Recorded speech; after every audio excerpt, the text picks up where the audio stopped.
Sharpening with Waterstones is an incredibly effective method, but if you're just starting out, there are some common mistakes that can make the process a little bit more challenging. Tom here at Sharpening Supplies, and today we're going to go through the 10 most common mistakes beginners make when sharpening with Waterstones and how to avoid them. If you need some Waterstones, I'll leave a link in the description below so you can check them out. Otherwise, let's get started. So mistake number one is not soaking the stone properly.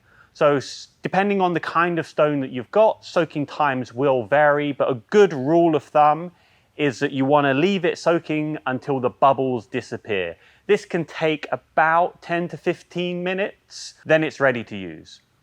Proper soaking ensures the stone is saturated and it will give you the best performance possible. If you've got a stone that is labeled as splash and go, you can skip this step. Mistake number two is starting with too fine a grit.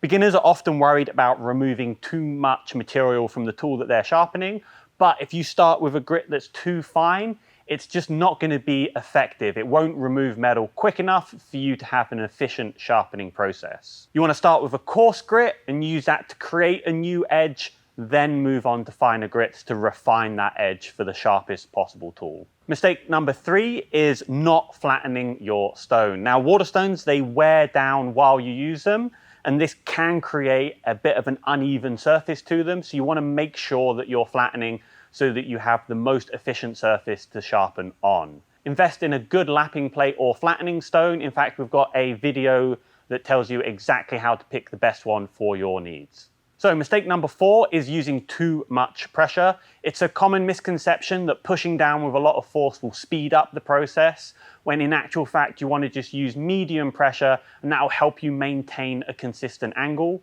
Plus, while you're sharpening through finer and finer grits, you want to gradually reduce the amount of pressure you're using there to ensure you get the finest edge possible. Mistake number five would be using the incorrect sharpening angle. It can be quite tricky to find the right sharpening angle. I quite like using the marker method where you color in the bevel, and then as you sharpen, you'll see where you're removing material along that bevel.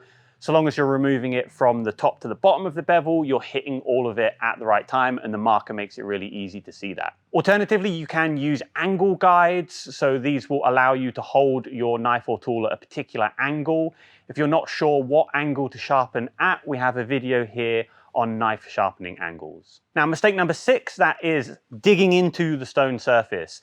This happens if you accidentally sharpen at too high an angle while using edge leading strokes. You're also at higher risk if you're sharpening particularly pointy tools or knives that have a belly or curve to them. Now, the easiest way to get around this is just to use edge trailing strokes while you're learning. When you're confident you can hold your knife or tool at the correct angle, then you can start experimenting with edge leading strokes.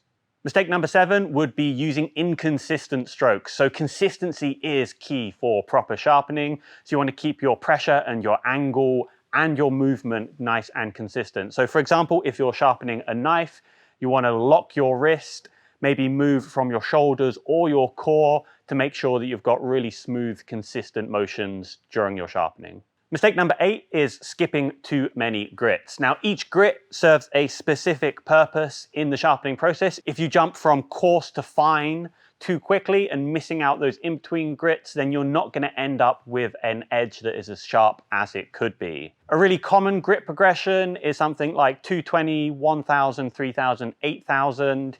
If you want to learn more about knife sharpening grits, we do have a full video on that. A nice rule of thumb would be to not go above doubling or tripling of the previous grit. Number nine is rushing the process. Sharpening is a skill that takes patience and practice, so don't try and rush through the process. A really common beginner mistake that I see is beginners trying to mimic the speed of people who have been sharpening for a long time. So I would advise you to slow down. I think slow is smooth, smooth is fast. But David, you disagree with this, so what's your opinion on the matter? Yeah, I think if you're going too fast, that's definitely an issue. But for me, it was going too slow. And sometimes you just need to force yourself to go a little faster, just speed up a little bit and aim for that smooth sharpening feel. Right, so let us know in the comments, do you have more of a problem with going too fast or going too slow?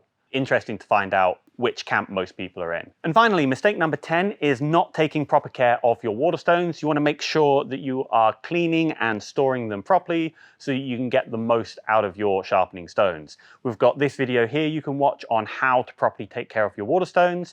And if you enjoy these kind of videos, then please subscribe so you don't miss out on future sharpening videos.